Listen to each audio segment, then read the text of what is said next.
Is this what you want? This fucking foliage? Is this what you want? Mr. Dips?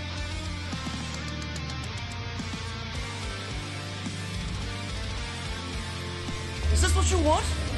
Me standing in front of EC3 buying designer coats? Is this what you want?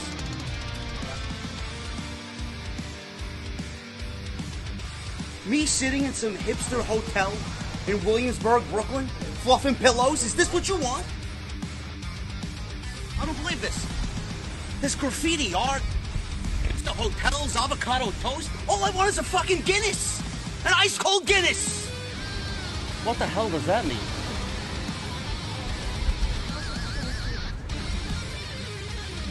Oh, this is what you wanted. This is your Monday Night Raw review right here on Off the Script. Folks, I'm looking at my social media. I'm looking at Twitter. And I'm looking at the trends in the United States of America. At this time of night on Monday, April 27th, 2020. It's bad enough that Monday Night Raw is trending. It's probably trending for all the wrong reasons. The show was terrible tonight. But right along with Monday Night Raw, trending number one in the United States is Jinder Mahal. Now, I don't know what that says about everybody on social media. I'm not surprised by anything I see or hear coming out of the news in 2020. But if it's like anything we've seen before, if it's like anything that Jinder Mahal has done before, and you guys know for a fact there is factual evidence to what I'm about to tell you,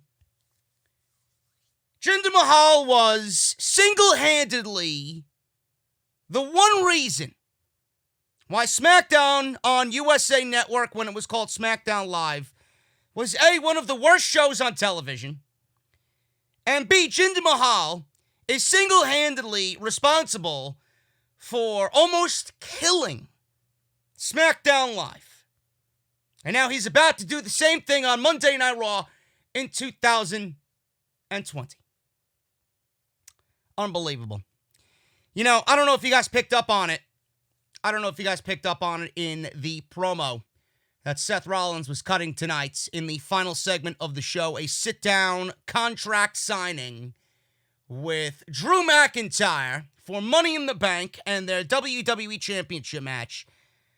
Seth Rollins said the bigger picture is becoming a lot more clear. And if you go back and watch Jinder Mahal's match with Akira Tozawa tonight, which we will talk about, not much, but we will talk about.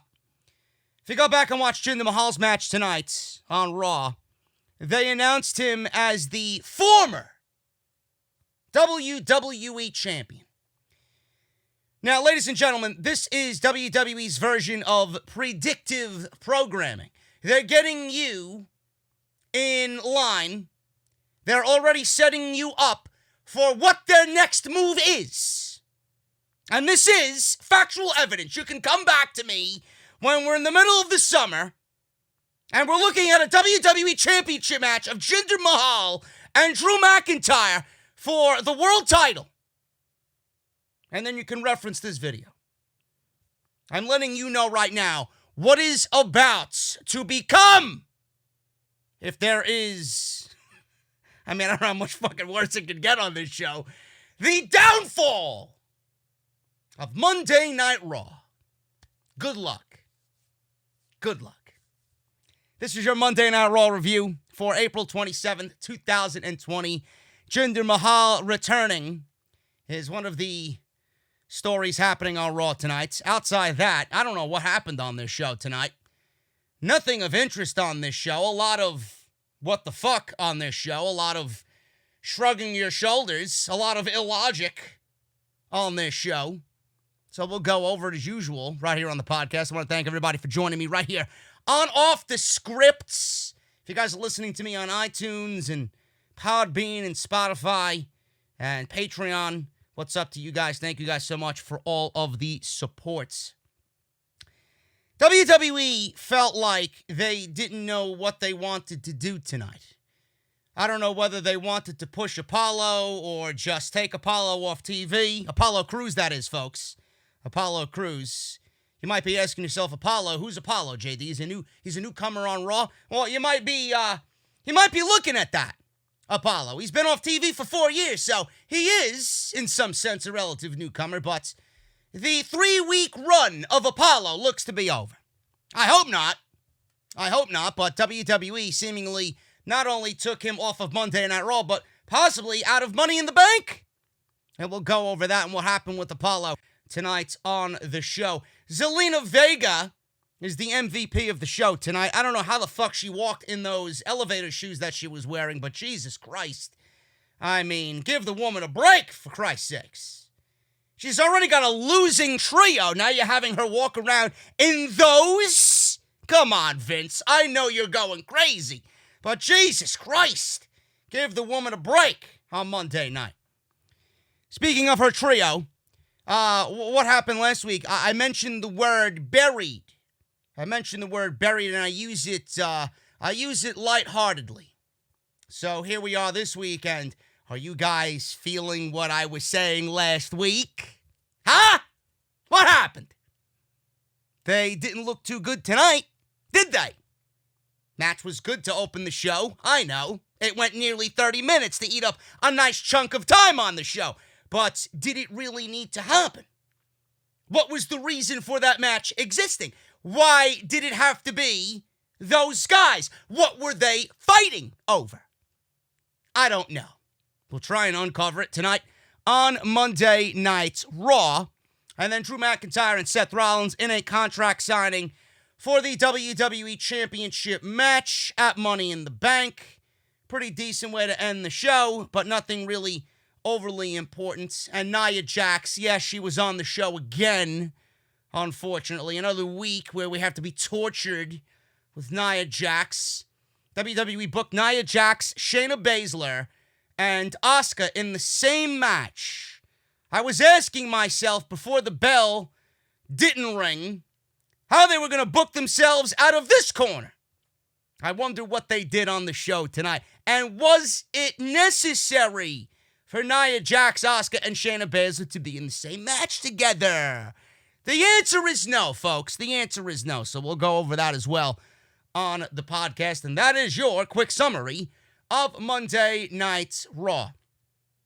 If you missed off the script this past weekend, I urge you guys to go and check it out. Part 1 on Friday, Part 2 on Saturday. Nearly 4 hours of audio content. Make sure you guys go and check the description down below of this very video. And check out Off the Script, episode 323. We got 324 already being prepped for this Friday, so look forward to that. But on top of that, we got SmackDown, we got AEW Dynamite, and whatever else I did last week. Make sure you guys go check the description and check out all the videos that you might have missed. Follow me on social media at JD from NY206. That is on Twitter and Instagram. Make sure you guys hit that thumbs up. Absolutely the most important thing here. The thumbs up, number one. Hit the thumbs up. I don't want to see anything less than 2,000 likes on this video. Make sure you guys go and do that for me. It helps out the channel. You know the deal. Also, hit that subscribe button down below and turn on that bell for all notifications. I would greatly appreciate that.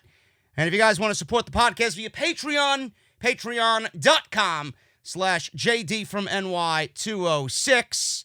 And the podcast today is brought to you by my good friends over at Blue Chew. BlueChew.com. Code JD at checkout. This one comes from my buddy, Juicy Steen. What's up, brother, if you're listening? Now, Blue Chew, you guys know the deal with Blue Chew. We'll talk about Blue Chew a little bit later because I want to dive into this Monday Night Raw review. But tonight, Ricochet and Cedric Alexander, who I am right now enjoying as a tag team, they went into a tag team match in the third hour because that's what Vince McMahon thinks of Ricochet and Cedric Alexander in the third hour. In the death spot of the show. They were in a tag team match tonight against the boys from NXT called Everrise. Everrise. This one comes from Juicy Steen on Twitter, @JuicySteen. Everrise might have come up short against Cedric and Ricochet, but you won't have that problem when you take on Blue Chew. They got beat, and you will too. BlueChew.com, and that's code JD at checkout. So make sure you guys hit them up for your free sample, and I want to thank them for supporting Off the Script tonight. Let's get into the Raw review. The man that said he was going to retire and has not gone anywhere yet, MVP, Montel Vontavious Porter. I'm the MVP. I'm more of an MVP than MVP is an MVP. Right here on YouTube in the YWC, we got the VIP lounge. Now, he's making fun of us and mocking us in plain sight, folks. He says that he has the only nightclub in America that is still open. Nice way to throw that into the American public's face, MVP. Said he had 3 guests who will be competing in the most unique Money in the Bank match in WWE history. He went over the rules again as if we are all fucking 3 years old, like we haven't seen a Money in the Bank ladder match before. He did this a couple of weeks ago when he went one-on-one with Apollo. What was that, last week? A week before? Who the fuck knows? I don't even pay attention to this fucking show. So they continue talking about fighting from the ground floor all the way to the roof. The match has already been filmed. I'm pretty sure the match has already been filmed. So they're leaving it open for whatever to happen inside the WWE headquarters. I'm still wondering how they're going to manage to pull this one off, because they're going to have 2 unique ladder matches taking place. How are the men going to destroy it first, and then the women going to go in there and do the same thing? Or if the women go in there first and then destroy everything, and then the men are going to go in there? I mean, how are they going to set this thing up? Are they really going to just demolition derby the WWE headquarters and then move into their new headquarters that they're paying all these millions of dollars to have built? I'm not sure what's going on, so it's going to be very interesting as far as that aspect goes. So we get MVP welcoming Rey Mysterio. Rey Mysterio, and then we had Apollo Crews, and then Aleister Black on the VIP lounge. There's something that bothers me.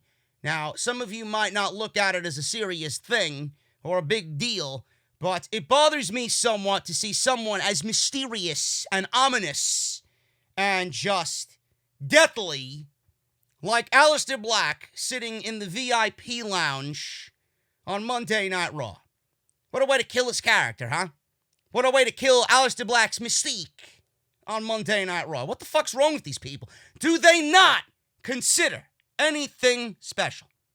Now he's just like everybody else. I want you guys to understand where I'm coming from. Having him sit next to Apollo fucking Crews on the VIP lounge is not a good thing. He's not there to trade recipes for catering. Okay? Aleister Black should be above everybody else just based on the character that he's portrayed on the show. Yet he's sitting next to Apollo Crews. What is he trading? What is he trading? Smoothie recipes from catering? 1 week it's carrot, the next week it's strawberry. You fucking kidding me? Unreal. This is the shit I think about while I'm watching the fucking show. Apollo Crews and Rey Mysterio. MVP talked to Rey first and said for him, winning adds to his already historic career. For Black, it would be an opportunity to catapult his star to an even higher stratosphere. Oh, they could have got that done 8 months into his fucking run on Monday Night Raw, but they kept him in a fucking broom closet. He said for Crews, it pains him to say he beat him to earn his spot in the match. He said everyone wants to know what it would mean to Crews to win, and does he have what it takes? Oh, he's got what it takes for Titus. I don't know if he's got what it takes for the corporate ladder. Crews took the microphone and began to answer, and then he was interrupted by Miss Elevator Boot, Zelina Vega. So Zelina came out with the 3 losers, Andrade, Angel Garza, who I love, and Austin Theory. I love all 3 of these guys, but, you know, facts are facts, folks. They're losers. They're losers. After last week, they are losers. And I hate saying that. Zelina said nobody in the WWE universe wants to hear what Crews has to say, and she's absolutely right on that one.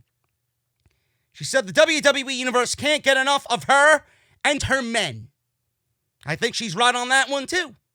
But instead of building up a stable and making a dominant stable, WWE has killed another stable. When the three wrestlers in the ring glared back, you got Apollo, you got Black. He's glaring because that's his wife.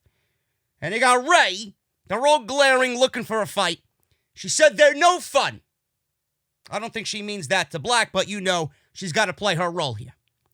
They all walked in the ring, kicking over MVP's velvet ropes at ringside. No admission for these guys. No admission. Losers enter free here. She said those three just need to do what's right and show the WWE Universe that they are willing to do what's best for Raw and allow her three men to take their place in the Money in the Bank ladder match. So MVP began to respond, and Ray took the microphone away from MVP. Thank God. He asked if they're really just expecting them to give up their spots in Money in the Bank. He laughed at them, and Selena said, oh, yeah, we're expecting you guys to give it up to us because we're losers and we need a bone because Vince won't give it to us.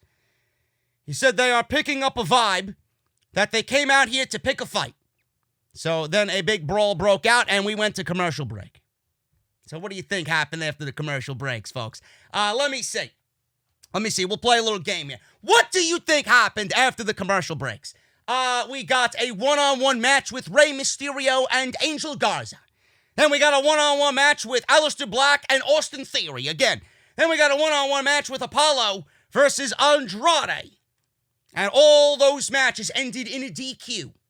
So then we got a big six-man tag team match to eat up the whole first hour of the show. Now, I could absolutely see that happening any day of the week on Monday Night Raw, but we went right into the sixth-man tag team match here on the show. So it was Mysterio, Apollo, and Aleister Black versus Andrade, Austin Theory, and Angel Garza. Folks, when I said that this took up the majority of the first hour, I was not kidding. The opening segment took 15 minutes, and then the match itself took 25 minutes. Now, Monday Night Raw's ratings are 1.9, folks. They are sub 2.0 on the USA Network.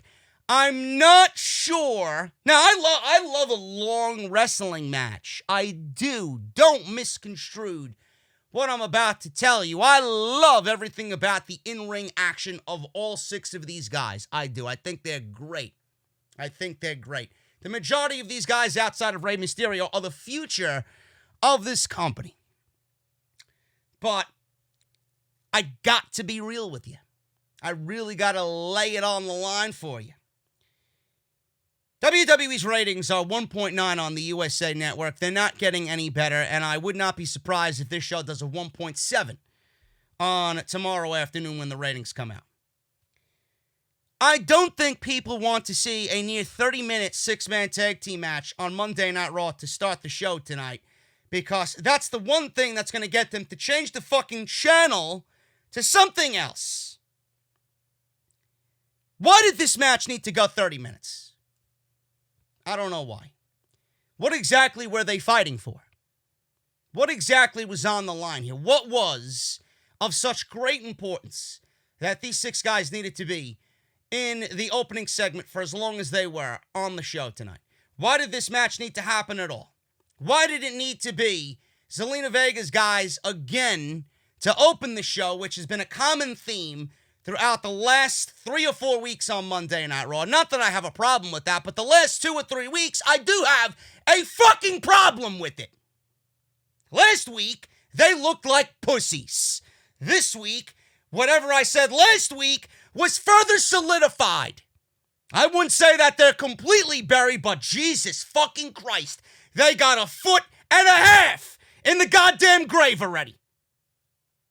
Yet I'm seeing WWE promote Triple H's 25th anniversary, and one of the top moments of his career was the introduction of Evolution. I'm looking at Ric Flair, I'm looking at Randy Orton, I'm looking at Triple H, and I'm looking at Dave Bautista. And I'm thinking to myself, why don't we have that amount of commitment with new talent on this show in 2020 like we seen with those guys back in 2003. I don't get it. Zelina Vega's group is dead. They were supposed to be a dominating stable on Monday Night Raw. They were supposed to be the guys that were dominating the entire fucking brand. Instead, WWE has now belittled them and the United States Championship into a laughingstock. And they're well on their way to having that become a reality, folks. I don't know what else to tell you. Did they win here? Of course not. Because why would WWE take Rey Mysterio and Aleister Black and Apollo Crews out of the fucking Money in the Bank ladder match? It's like they gave you the outcome before the match even started. So why the fuck are you wasting 25 to 30 minutes of my time by giving you a stipulation like that? And nobody wants to fucking complain and raise their voice about this shit. Thank Christ you have me. Because who the fuck else would do it for you? Not saying the match was not good. Every one of these guys is great or on their way to being great. Angel Garza is a face of the company. Andrade is phenomenal. The United States Championship is not, but he is phenomenal. Austin Theory, I've said it a handful of times, has got what it takes to be the fucking man in this company. Aleister Black has been great. Rey Mysterio is a legend. Apollo, I'm grateful he's getting TV time. How long it lasts, I don't know. But he has been a good hand for WWE during the quarantine. Or during the stay-at-home order. During these empty arena shows. But why do you have to bury... And I'm going to use that word again. I know how to use it, you fucking cretins. Why do you got to take these guys who were made into a laughingstock last week and pretty much have them go out there and lose again? How about give them a win? How about assert their dominance on the show? Why creatively put them in a position to lose when you know they need a win? And they're already teasing a breakup of the fucking group. So they lasted as long as this WrestleMania, this past WrestleMania season. 4 weeks. 4 weeks. Dead. Dead. I don't know, man. I don't really know. I enjoyed the in-ring action, but the outcome and the setup and the execution and the lack of meaning here just really kind of overtook everything. It really did. So Crews, Rey, and Andrade win in 25 minutes. They're still going on to Money in the Bank. And Crews countered a hammerlock DDT into a sit-out powerbomb for a 3 count. And that was pretty much it. I'm not going to go over 25 minutes of in-ring action. You guys want to go and watch it, you guys know what to do. Go to WWE's YouTube channel. So we went from that to Zelina Vega and Andrade. Remember when I said just a couple seconds ago that they were teasing a breakup? Well, Zelina and Andrade were yelling at each other, teasing a breakup. Charlie Caruso came over and asked what happened in the match. Andrade looked at Vega, then said his partners let him down. He said none of them could beat him in a one-on-one championship match. Cruz then walked over to Caruso and said he couldn't help but overhear those sore losers complaining. He said he'd beat Andrade later to prove it, and he can beat him 2 times in one night. He was laughing. Andrade came back over after walking away, shoved him. Caruso left. Andrade accepted the challenge, and Cruz slapped the ever-living shit out of Andrade in the face. Zelina Vega went up to Apollo Crews and asked, how dare you? And you think you're a big shot after one lucky win? So you can prove it tonight in a title match against Andrade for the United States Championship. So I don't know why they have Apollo Crews working 2 times in one night. I'm not sure what the reason is for that. I'm not sure if they're really high on Apollo and they're really pushing Apollo because they want to push Apollo, or they're working with a skeleton crew and this guy stepped up to the plate, was being a good soldier, and opted to work 2 times in one night when they didn't have a lot of people there. I don't know. It's probably a mixture of both of those reasons, but more so it's probably the second reason. So, well, I guess we'll figure that out as the news breaks coming out of Monday Night Raw going into Tuesday and Wednesday. But we got a United States Championship match on the show It's going to be Cruz and Andrade for the U.S. Championship.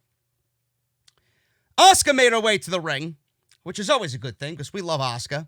When she's not dancing, of course. Phillips commented on Nia Jax destroying Kairi Sane and throwing her hard into the bottom turnbuckle, eventually, taking her out of WWE competition for good, hopefully, so she could go back to Japan. And then we got Asuka saying that this is going to be personal because of what Nia Jax did to Kairi Sane. Asuka held up the mic and yelled in Japanese for a while about Nia Jax. I don't know what the fuck she said. Who gives a shit? So she said, poor Kairi. And then Nia Jax made her way to the ring. Shayna Baszler came out third. And then the bell never rung. The bell never rung. So I put on Twitter, I wonder how WWE is going to get out of this mess because Asuka can't lose. Nia certainly can't lose in WWE's eyes after what they've been doing to build up Nia Jax. And Shayna Baszler cannot fucking lose whatsoever. How are they going to book themselves out of this corner? Well, they never started the match, and Jax attacked Baszler. Asuka got attacked at ringside. Baszler threw Jax into the barricade. Then she took Asuka down. She set up a ladder against the ringside steps. She was going to take out somebody's arm. She never got that far. Asuka recovered, reversed Baszler into the ladder, stomped on her. Asuka threw Baszler into the ring. Jax charged at Asuka, knocked her down at ringside, then threw her into the ring. Jax then picked up the ladder and tossed it over the top rope into the ring. She picked up the ladder like she would pick up a pasta salad in catering and throw it all over the place just so that nobody else can have it. She charged at Asuka and Baszler with the ladder. Her music played, and that was it. You're asking me, JD, where's the match? There was no match. They ended it. Match never started, bell never rung. So WWE seemingly booked Shayna, who cannot lose. Naya, who cannot lose, the way that WWE has portrayed her in recent weeks, unfortunate weeks. And Asuka, who cannot lose. So I ask you again, why was this match necessary? Now, folks, you're asking me, well, why are you complaining about the match? The match never started, so blah, blah, blah, blah, blah. Why are you complaining? Well, I have a rebuttal for said cretin in the comment section that wants to complain that I'm complaining. Wasn't it enough for everybody to just get a glimpse of Nia Jax destroying Kairi Sane for 2 weeks in a row? Wasn't that enough for Nia Jax to assert her dominance? Hey, I'm back. I'm big. I'm really big. And I'm going to take over the division. Hopefully not. But I'm big. And I could throw people around that are the size of my pinky. Wasn't it enough that she destroyed Kairi Sane 2 weeks in a row in the same manner? Why did we need her to do what she did to Kairi, to Asuka and Shayna?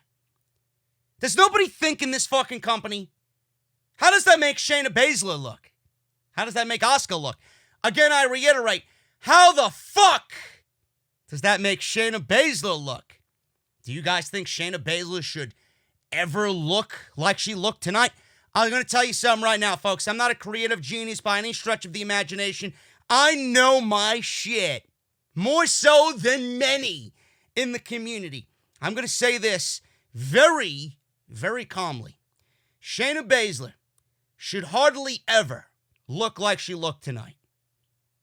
Now, I don't know why WWE did what they did tonight, because they're a bunch of clueless buffoons. This did not need to happen. We did not need Nia to throw her weight around against Shayna and Asuka when she did it to Kairi 2 weeks in a row. Completely unnecessary. I didn't need any of this to happen tonight. We know who's in the match. We know how dominant all three of these women could be. Why must you jeopardize two of the others and make Nia stand out when we already know what she could do? Absolutely terrible. A waste of fucking time, and Shayna was actually brought down a couple of pegs. If you don't believe me, that's your opinion. I'm telling you facts. Shayna should hardly ever be put in a position to look that weak, especially when she's the odds-on favorite to win the Money in the Bank. Lashley, Trashley, still on the show. Trashley was backstage telling Lana that he knows she wants to help him, but it would be better if she wasn't at ringside during his match because she's a distraction. Man, are they trying to get me to like Bobby Trashley? She doesn't want to hear any of this. She was upset. Lashley explained that she is gorgeous, and because she is so gorgeous, he cannot concentrate on what he's got to do in the ring. She was flattered, and then she understood. So we got Bobby Trashley versus Denzel, aisle 8, next to the Heinz Spicy Mustard. Yes, this guy. The guy that sounds like he should be sitting next to the whole grain mustard in aisle 8. Denzel Dejournette. Spicy or yellow? You want whole grain? Mustard seeds? What do you want? Denzel Mustard Seed against Bobby Lashley. 2 minutes. Finish them with a spear. There you go. I like mustard on both slices of my bread and even some on the meat. Extra mustard for me, please. Denzel Dejournette. Is he getting a raise for being jobbed out 3 weeks in a row? I don't know. Who cares? Guys, I know when you are watching Monday Night Raw and you see Nia Jax come on TV, you are absolutely unmotivated for the rest of the evening, and that even includes extracurricular activities with the wife in bed after the show is over. I know you guys remember back in the day when you were always ready to go. Well, Nia Jax wasn't even in WWE at that time, so I know you were always ready to go. With her on the show, nobody's ready to go. But now you can increase your performance and get that extra confidence in bed. BlueChew.com, and that's like the color blue, cretins. BlueChew.com. Blue Chew brings you the first chewable with the same FDA-approved active ingredients as Viagra and Cialis. You guys can take them anytime, day or night, even on a full stomach. And since they are chewable, they work up to twice as fast as a pill, so you guys can be ready whenever the opportunity ever rises. Or, in this case, by @MrZakiBoy on Twitter, Blue Chew. Once you use it, your superhero will be in a higher position than Ricochet and Cedric Alexander on Monday Night Raw. Oh, man. If you guys could benefit from more confidence where it counts, Blue Chew is the fast and easy way to enhance your performance. It's prescribed online by licensed physicians, so you don't have to go to the doctor's office or wait in line at the pharmacy, and it ships right to your front door in a very discreet package, so even the mailman doesn't know what's going on. They're made in the USA, and since Blue Chew prepares and ships direct, they're cheaper than a pharmacy, and best of all, there's no more awkwardness.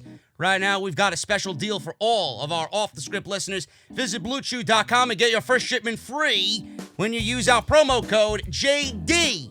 All you guys got to do is pay the $5 shipping and handling. Again, guys, that's BlueChew.com. Promo code JD to try it for free.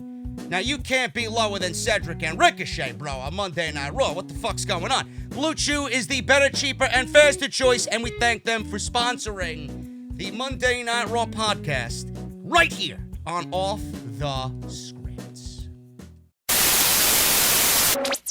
Now, I get it. I get it with WWE. They might. By the way, we are seeing Liv Morgan and her getting some wins on WWE television. They might actually have plans for Liv Morgan on Monday Night Raw. But if Liv Morgan defeated Ruby Riott clean last week, and that was Ruby Riott's way of wanting to get revenge, she didn't. That was Liv Morgan's way of proving she belonged, and she did. Why do we need to see it again? Because there's no good outcome here. If Liv Morgan wins again, you bury Ruby Riott. If Ruby Riott wins against Liv Morgan, in the second week after fighting last week, then you are going down that road of 50-50 booking, and you don't want to do that. So why even bother booking the match again? Now, I'm no creative genius here, but I would absolutely move both of them on to something else. And by the looks of it, they clearly have no plans for Ruby Riott. I think at this point, you might as well give her termination papers and have her join Sarah Logan on the fucking unemployment line. Ruby Riott is too good to be losing in the manner that she's losing on Monday Night Raw. If you don't have plans for her, then you wait and book her in something meaningful and not have her lose 2 weeks in a row to the obviously inferior Liv Morgan. And I think Liv Morgan has grown and matured a lot. She is still green slightly in the ring. She's very minimal on what she can do in the ring. She's not bad. She can handle herself in the ring, but that does not mean she should be winning matches over Ruby Riott 2 weeks in a row. So I don't even know why this match was booked. Liv Morgan wins in 3 minutes. Ruby Riott deserves better than 3 minutes. So we got her winning again with that Oblivion finisher. That, what is it? A STF? What the fuck is it? Flatliner off the second rope? Whatever. Morgan wins in 3 minutes. Byron Saxton left his post on commentary. By the way, Samoa Joe was on commentary. They removed Jerry the King Lawler. I guess that ramen noodle comment really got to everybody. Finally, after 2 weeks, they removed him and put Samoa Joe on commentary. Byron Saxton interviewed Liv Morgan in the middle of the ring and asked if it's a new start for her. She said she feels like she's had so many chapters. Oh, yeah, me too. Watching Monday Night Raw every Monday at 8 p.m. on the USA Network for 3 fucking hours, I feel like it's a novel that will never end. And now she feels like a lot of people her age, she is still trying to figure out what it is this all means. But she'll figure it out. I wish WWE would fucking figure it out. She said she is confident she will figure it out and smiled. So what exactly are we doing? You dropped Liv Morgan and Lana and that storyline. You wanted to get Liv Morgan on TV so badly that you put her in this storyline with Lana and Lashley and Rusev. Rusev got released. You got no plans for her after the fact. You wanted to just get her in there to pop a night, pop a rating, pop a moment, pop a debut or return. And yeah, no plans for the fucking girl, right? And now you're trying to go back and give me the Liv Morgan that was in those coming soon vignettes. I'm going to show you my real self. And now she doesn't know who the fuck she is or what she needs to do. So if she's saying that, what makes the viewer give a shit about Liv Morgan? And why should I trust WWE? They failed on Liv Morgan's return one time. You expect them to have some type of payoff with this bullshit? Give me a break. She beats Ruby Riott in 3 minutes. Ruby deserves better. Nia Jax was backstage. Nia Jax got 2 segments on this show, folks. 2 segments on this show. Charlie Caruso walked up to her. Nia Jax ignored her. It's exactly what I do when Nia Jax is in the ring on Raw. I ignore. Caruso said a lot of people are talking about her actions earlier this evening. Oh, really? They're talking about her actions earlier this evening. What happened, Charlie? Did she break a bone? Did she injure another? Was another casualty just rolled out of the PC on a stretcher? So Jax interrupted and asked Charlie what she can do about her actions.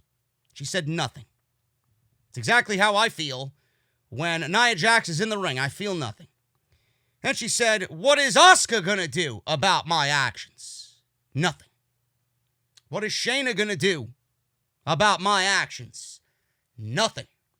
What's left in catering when I walk through there? Nothing. Nothing. So she repeated all of this for several minutes, wasting our time. And then at the end, what is anybody in the WWE Women's Division going to do about my actions? And then she pretended like she was a fucking banshee on a rooftop in Gotham City, yelling, nothing. And then she walked away. Folks, Nia Jax is nothing. Is nothing. I had somebody on social media tell me that Nia Jax is great. She's great at what she does. She's a great heel. She's got great heel heat. These are the people that converse with me on social media, folks. Nia Jax has great heel heat. To who? To who? To the one soul? The one lone cameraman at ringside? Who the fuck does she have heel heat with? There's nobody in the fucking arena. Heel heat is not a thing at this time. Because there's no fans. Now, even if there were, Nia Jax doesn't have heel heat, folks. She has Baron Corbin level heat. That's go-away heat. All you have to do is browse around on social media, and all you will see are people who dislike Nia Jax for all the wrong reasons. They don't dislike Nia Jax because she's a great wrestling heel or a great wrestling promo. They dislike Nia Jax because she is a hazard to mankind.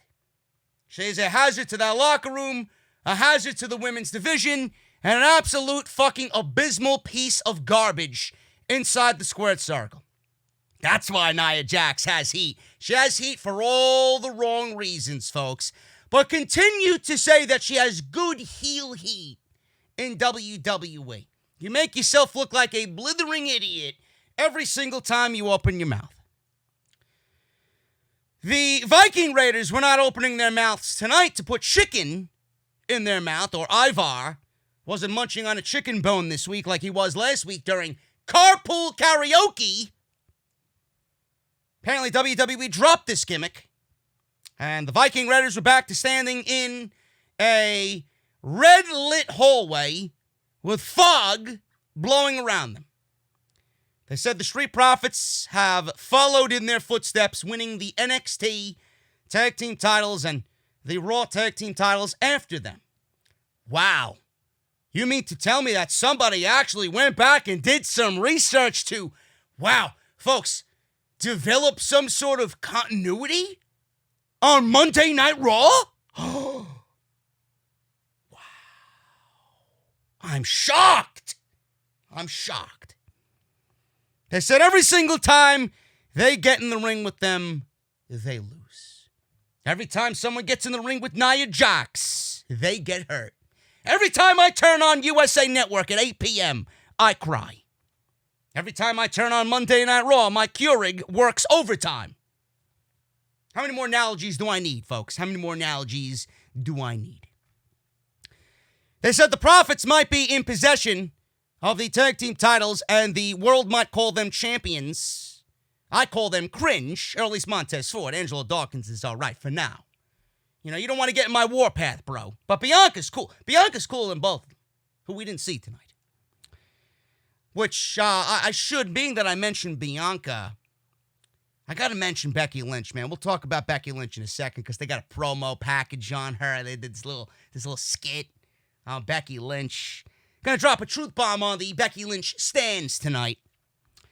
And so the Profits might be in possession of the tag team titles, and the world might call them champions, but the truth is that as long as they are around, they'll only ever be second best. Now, I would love for Ivar to divulge what he was actually eating. Was it KFC? Was it Chick-fil-A? Was it Popeyes? What was it? So what in Ivar's mind is the second best chicken leg? I'd love to know. Maybe we should ex Titus. He specializes in that, I hear. Right? Every Friday on SmackDown, there's some seasoned chicken in catering. They dared the Profits to prove them wrong because they want the smoke. So we got the Viking Raiders wanting the smoke. There you go. What I don't want is Jinder Mahal. Folks, Jinder Mahal is back. Sound the alarms. Sound the emergency sirens. Call the CDC. Call the World Health Organization. Call Trump. Call the local police authorities. Call the fire department in your local town and or county. Jinder Mahal is back on Monday Night Raw. And he's back on the Jinder Juice, I see. Right? This guy's back on the Jinder Juice. I heard Titus is opening up a juice bar. It should be fucking investigated for what Jinder Mahal's been doing. This guy looks ridiculous. We've seen clips of Jinder Jinder Mahal, back on Monday Night Raw. He went one-on-one with Akira Tozawa. Now, Jinder is garbage. I don't know what you want me to say about Jinder. The Jinder juice is garbage, okay? We don't need Jinder on Monday Night Raw. The only reason why he's there is because WWE has failed to create top heels for their top babyface. We all know what's coming. We all know what's coming, folks. And I'm telling you right now, it's going to be the downfall, which I don't know how much more down Raw can be. It's going to be the fucking downfall of Monday Night Raw. You'll be getting into sub-1 ratings on Monday Night Raw when this guy enters the WWE title picture. Now, forget Jinder Mahal. The guy sucks.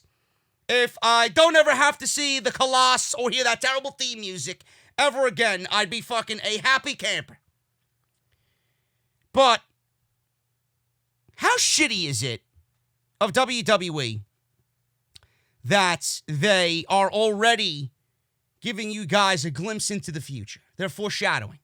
When Jinder made his way down to the ring, they were talking about, former WWE champion Mike Rome even announced him as a former World Wrestling Entertainment Heavyweight Champion.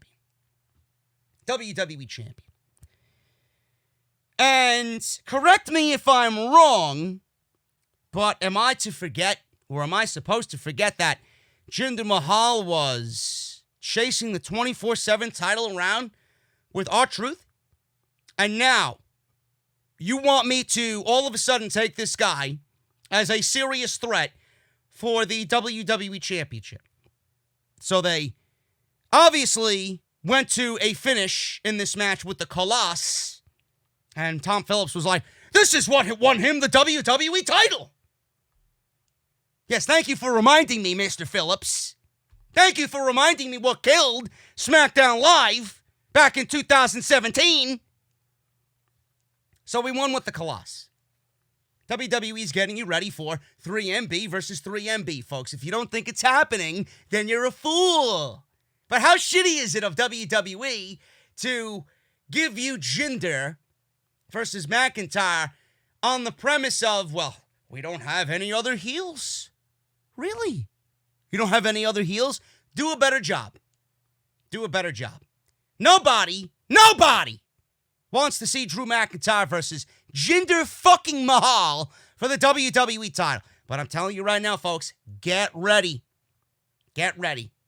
Just like Dr. Fauci and Bill Gates fucking threw it right out into the public that there was a fucking pandemic coming, I'm telling you that we got Jinder Mahal getting ready on Raw to challenge Drew McIntyre for the WWE Championship.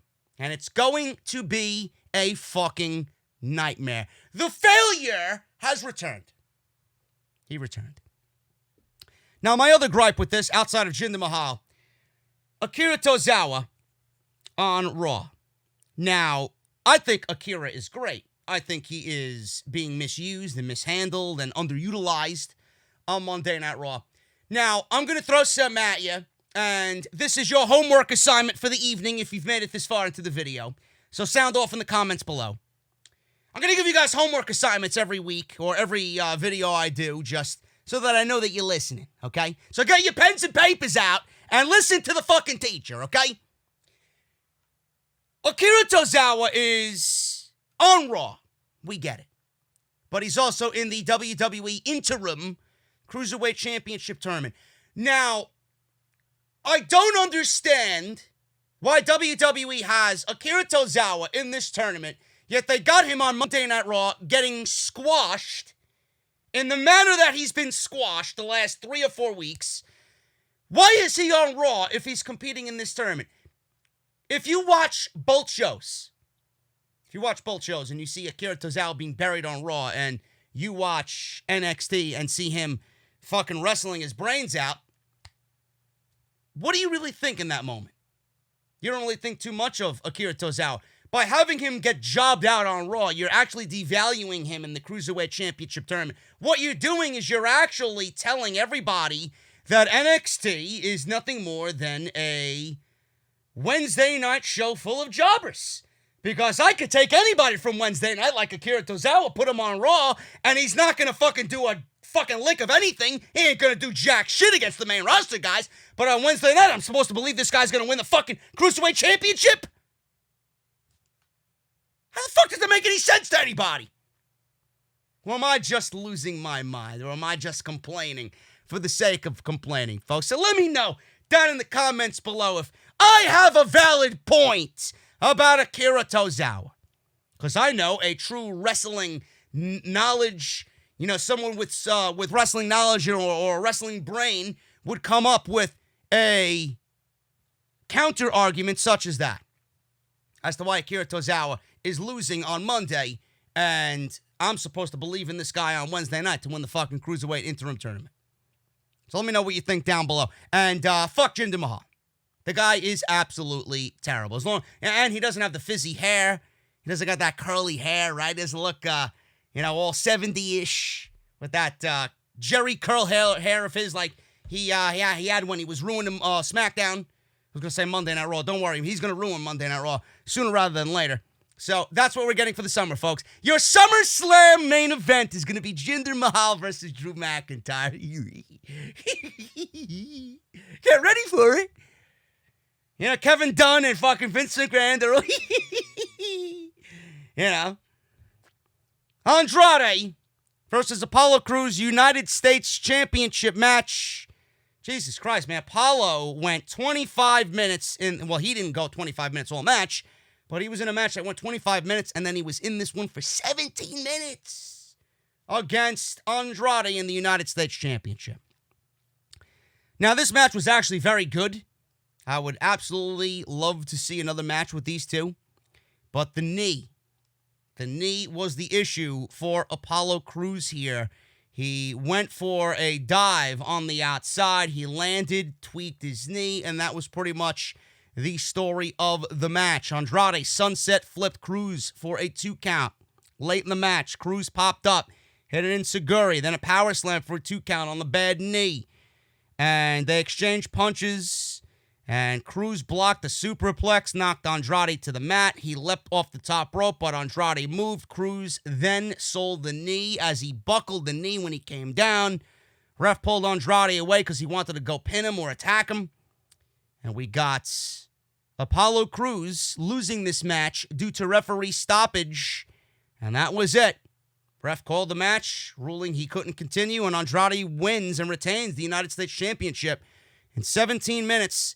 Really good stuff here, and I don't mind the way that they ended this match. Now, it was either one of two ways, folks. It was either Andrade loses and their group is completely buried and they're broken up, or Apollo Crews wins the United States Championship and he doesn't really factor into the Money in the Bank ladder match, because if he won the United States Championship, there's no way anyone's going to believe that he's going to win the United States Championship and then win a WWE title match via the Money in the Bank ladder match and win the briefcase. It's not going to happen.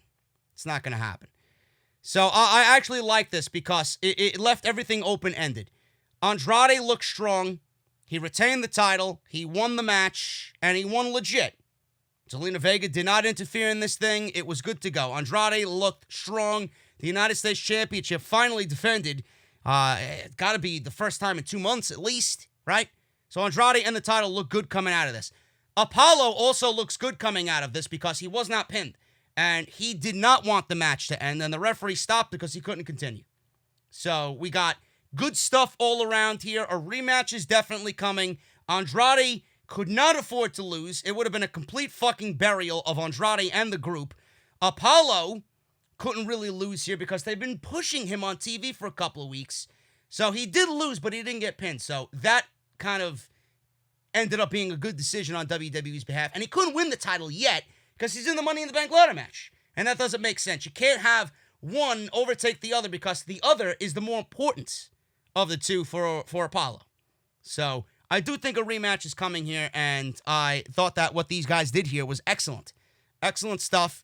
And Apollo, man, I don't know what it is with him. They had a backstage segment where he was icing his knee. He was on crutches. He was walking out of the trainer's room. Charlie Caruso went to go interview him. She asked him how he felt and what happened in the match. He was crying, and he didn't say anything, and he hobbled away on crutches. Now, I don't know if Apollo is going to be taken off TV. I don't know if he's going to be off of Monday Night Raw. I don't know if he's going to resume his duties in catering. I don't know if he's going to be out of Money in the Bank. I don't know. Or if WWE does have plans for Apollo, and this is a thank you for being such a stand-up guy and being there and working your ass off when others didn't want to work or others couldn't work, you know. I don't know what is going on with Apollo, but I guess we'll see what happens. I think he deserves his spot. He's been there long enough. He's great. WWE has taken way too long to put their faith in Apollo. He's been there ready, willing, and able to go, and they just haven't done anything with him.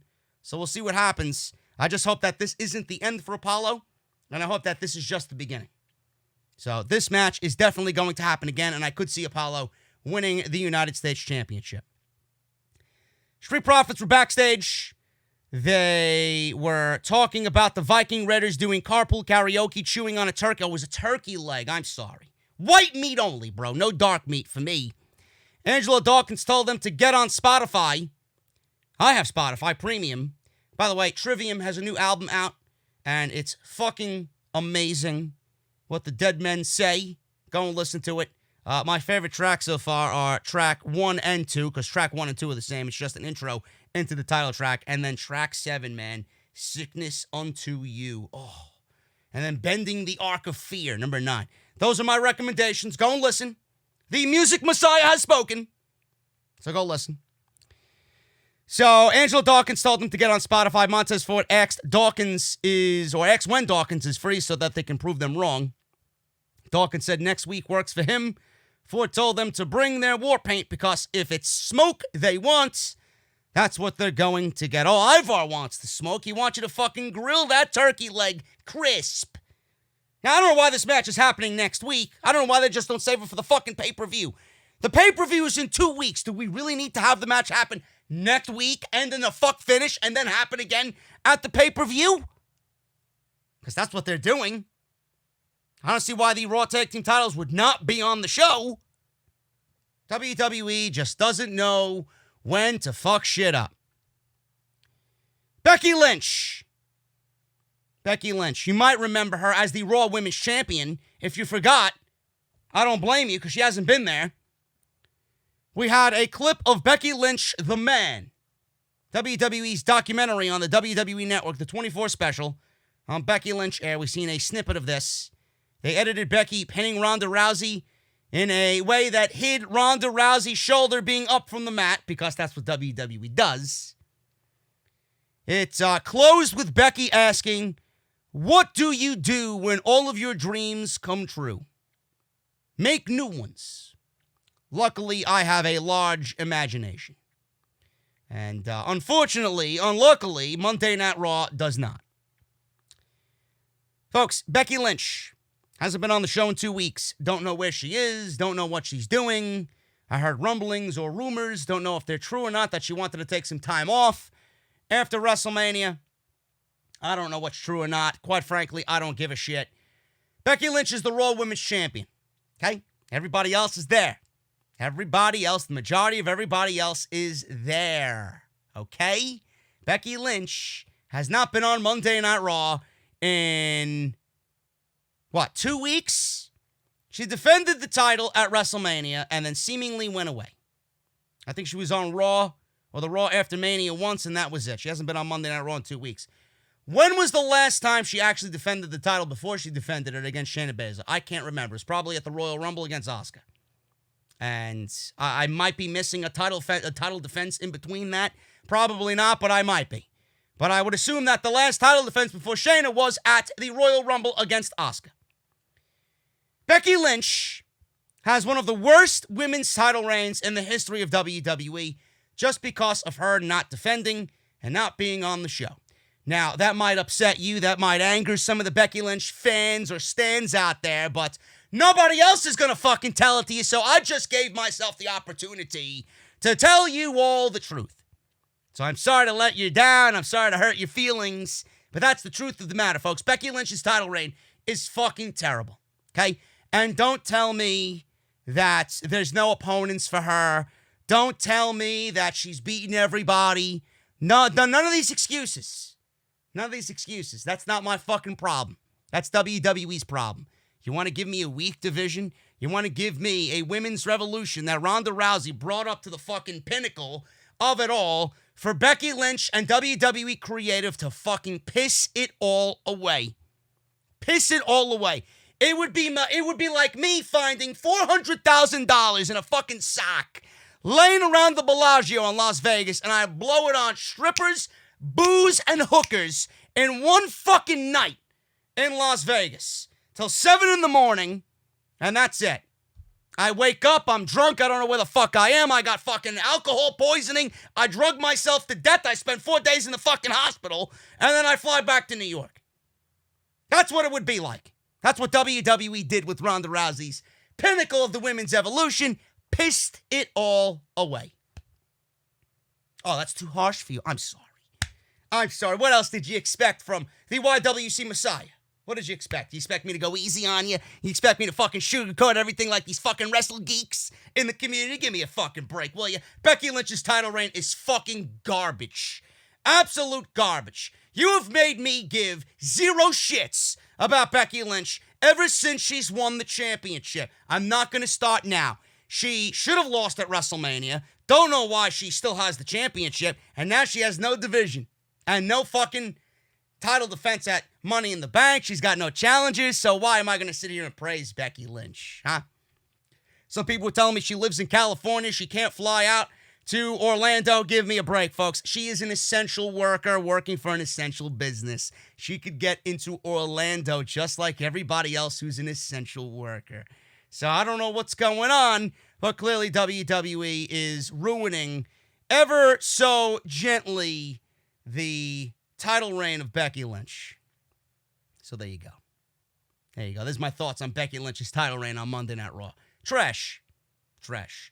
If Shayna doesn't take the title from her, which I would fully expect that Money in the Bank, because Shayna's going to win it and possibly cash in on that night. And why would they do that? Because A, WWE needs to rectify the mistake they made at WrestleMania, and B, Becky Lynch doesn't have a match at Money in the Bank. And C, WWE is so lazy with creative that instead of waiting and actually having fun with the fucking gimmick for 12 months, 6 months, 3 months, 6 months, 5 months, 8 months, whatever, they're going to blow it in one night. They're going to bust their nut in fucking one night. Because that's what they usually do, because they lack creativity. They lack originality. Anymore. Class dismissed. Ricochet and Cedric Alexander versus Everrise. BlueChew.com, code JD. Everrise. You want Everrise? Use Blue Chew, motherfucker. Matt Martell and Chase Parker. Is he the son of the model Rick Martell? We don't know. Maybe. Maybe. I got to do my research on that one. But these guys are in NXT. They train at the PC.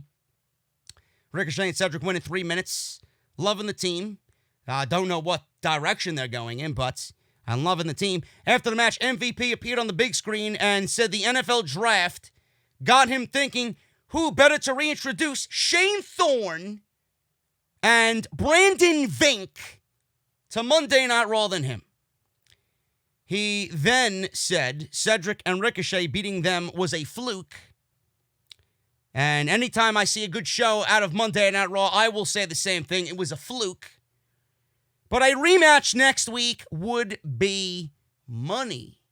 Or it would be, I don't know the words that he used or the term that he used. It would be a money-making moment, or it would be a headline attraction.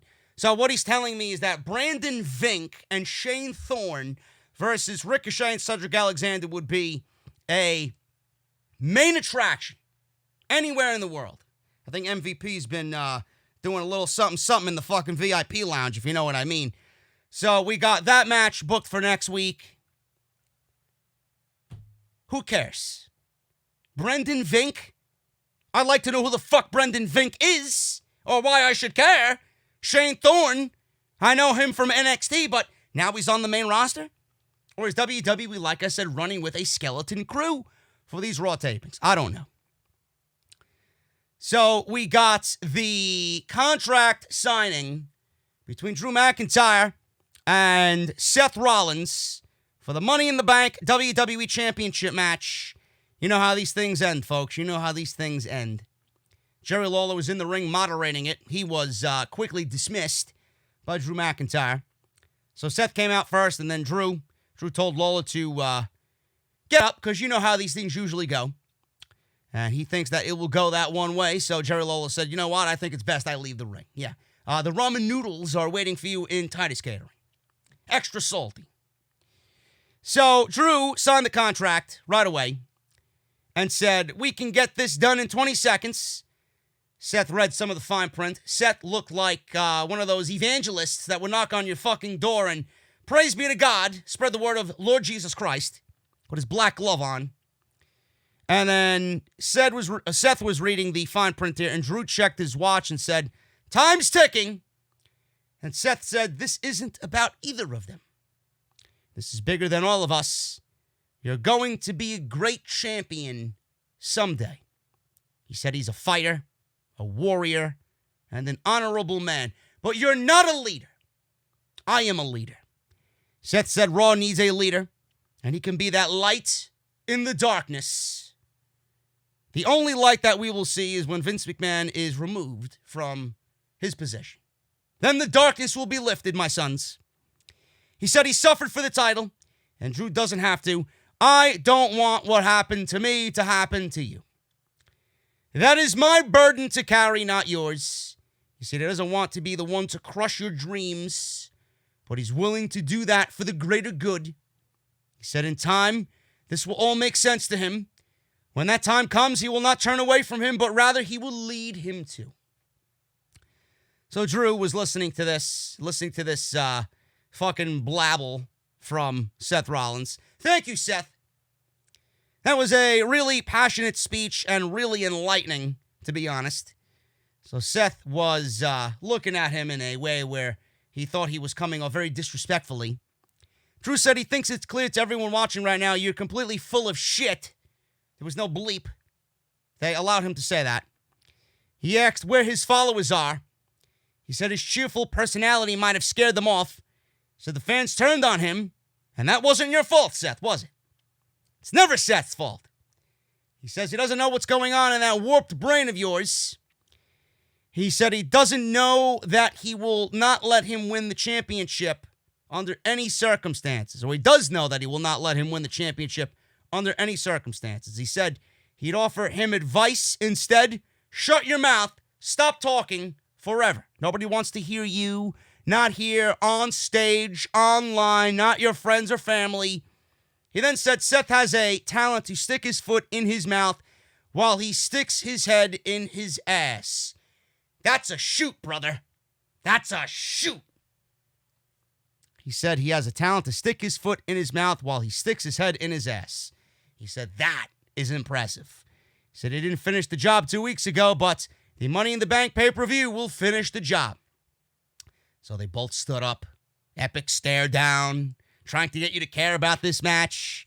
Seth said at Money in the Bank, the big picture will become very clear. Oh yeah, it'll be very clear. When Seth loses at Money in the Bank, we'll be looking at a summer program between Drew McIntyre and Jinder Mahal for the WWE title, folks. Predictive programming. Seth then leaned over and signed the contract. Have faith in. And Drew then threw Seth's head into the table. Cleared the ring, threw the table and everything out of the ring. Seth charged him. Drew gave him a fucking Glasgow kiss. Seth went down. Drew McIntyre leaned in, called him a great leader. This is our great leader, Seth Rollins. He counted down 3, 2, 1. About to deliver the Claymore kick. But Murphy showed up and kicked Drew in the head and then kicked him into the corner. Murphy looked over at Seth, and Joe says, I like this one line, that's why I put it here. Joe said, sometimes you don't have a lot of followers, but sometimes all you need is one. Murphy helped Seth up. They hugged and embraced in the ring. Drew McIntyre then gave a Claymore, not to Rollins, because Rollins escaped and sacrificed Murphy, or Murphy sacrificed himself for Rollins. He ended up giving Buddy Murphy a Claymore kick, and he asked Seth at ringside if this was one of his sacrificial lambs. This was your sacrificial lamb. This is your one follower. I don't know why I laughed at the one follower line, but that really is what it is Seth's one follower. So this was actually a very decent contract signing. I liked the promo from Rollins, even though I still don't think he deserves a title shot. And right now, he is the sacrificial lamb because he's losing. There's no way they're taking that title off Drew McIntyre. We'll probably get Drew McIntyre versus Buddy Murphy next week, and that'll set up the match for Rollins and McIntyre at Money in the Bank. And Drew is just excellent, man. I'm loving the fact that he is dominant. I'm loving the fact that, well, he has to be dominant, but I don't like the fact that he killed Selena Vega's fucking stable last week. But that's neither here or there. I'm liking the fact that he's looking dominant. You believe everything that he says. He's got a great way to carry himself. It also sounds, this is just from my point of view, it sounds like he's not scripted. Sounds like he's one of those very few in the company, very few in the locker room that goes out there and just cuts his own promo right off the cuff. He's giving bullet points, and I like that. And I don't think you should ever really script anybody, honestly. But WWE, I understand why they do it. They can't trust everybody, and they micromanage everybody. But you can't micromanage a guy like Drew McIntyre. He's got that special appeal. He needs to come off special. He needs to be his own self. And I like the fact that he just comes off not sounding overly scripted. It sounds like he's very genuine, and it's coming directly from him. And he's not out there memorizing fucking lines. Rollins was a good promo as well, but this match doesn't make sense. No matter how you sugarcoat it, no matter how good this was for a closing segment, it was one of those things that was good, but it really doesn't sell you on the fact that Rollins deserves a WWE Championship match at Money in the Bank. So Rollins even said it himself. WWE's foreshadowing what they said with Jinder Mahal. Rollins is going to be a sacrificial lamb. Jinder Mahal and Drew McIntyre is going to be the main program on Monday Night Raw going into the summer, and that's what we're going to get. So you got that to look forward to. Which I don't even, I could go deeper. I don't understand why McIntyre and Rollins is your match. If Rollins is one of your biggest heels, you are pretty much setting him up for another failure. Meanwhile, he should honestly be built up as one of your top guys to potentially take the title from McIntyre later on in the year. Why are you throwing him to the fucking wolves right out of WrestleMania? It's bad enough he lost to Kevin Owens, and now you're throwing him right into the fucking title picture, and he's going to lose? Meanwhile, he's got, if you want to talk about it, he's probably got the best heel act on the show. So why is WWE throwing all of this away with Rollins when they should be building him up? There's no other babyface on the show that you could fucking put in a feud with Seth Rollins to build him up, build up his credibility, get some wins under his belt? Or is this the way WWE Creative operates? Or are they this lazy?